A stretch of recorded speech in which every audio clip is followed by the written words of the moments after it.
Dostlar, axır ki burada düşür. Buraya telefon da donup qaldı. Şarjda sönür. Dəqiqə.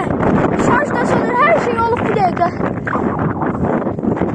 Yolda çətinlik deyil dəqiqə. Kameranı da açamadım. Bu dəqiqə çox çətin idi. Kameranı açamadım. Bir dəfə telefon əlimdən düşdü. Bu dəqiqə bərk yağış yağır. Siz görsənməyə bilərsiniz sizə. Amma bu dəqiqə bərk yağış yağır. Bərk nəyim?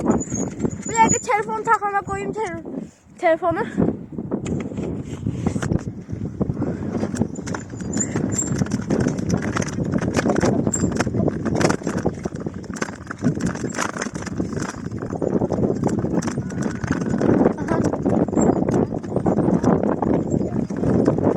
Aha.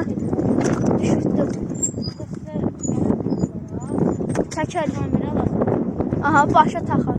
Başa taxan, bir də kaskana çəkəlim. Bir damla çəkə bildim. Aha, düşmədi, bilmədi. Məktəbin yanına. Məktəbə kim qalxırır?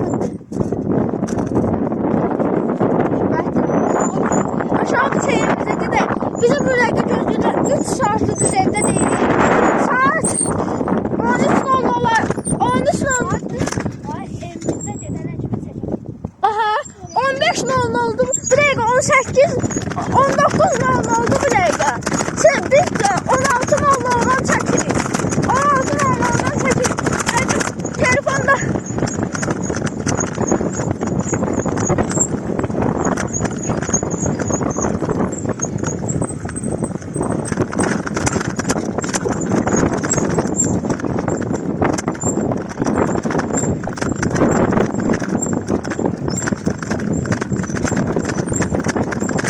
ehtiyatla çəkməyə çalışıram.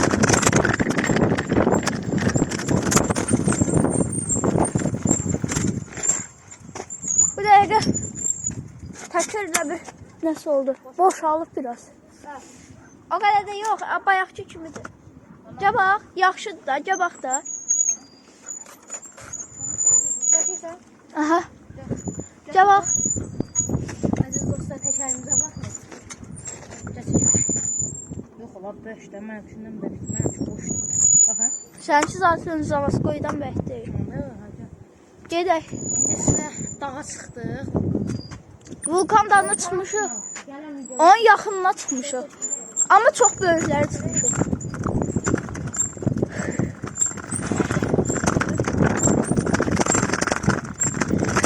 Bu aralarda da bu gün səhər iradələrində çox sağ olun ki 100 abunə olduq. 100 abunə üstündə bu video, velo video, nə vaxtdan velo videolar paylaşırdım. Çoxlu abunə gəlirdi deyib. Dedim 100 abunənin şərəfinə velo vlog. Velo vlogumuzun da adı Velo No 1'dir. Çox küləklidir amma hava.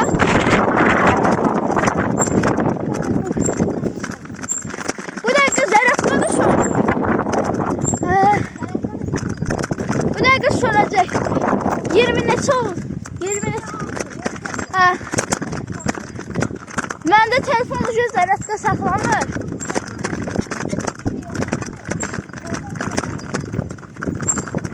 Gedək neyse görək bizi Fərhad dostumuz hara aparır. Hə? Yo, çəkirəm. Yo, telefon saxlanır. Getdik neyse. Bir dəqiqə paltuk biraz.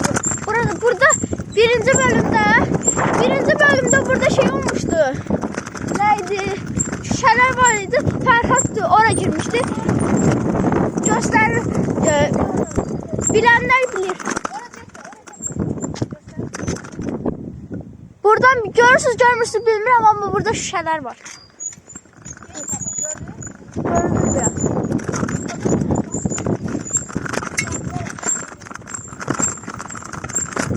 Getdik. Biraz telefon tərpənir. Bir əlimdən telefon. Bizə birləşə bilər. İstəyər bizə birləşə bilər. Yolda velosiped sürənlər görsək, onlar da aramıza qoşa bilərik. izləyənlərə ürəklərimi göndərirəm. Allah sağollaşırıq. Salamat qalın. O birisi bölümə çəkirik bu. O birisi evə getməyəcək. Like verməyə, abunə olmalı. Sağ ol.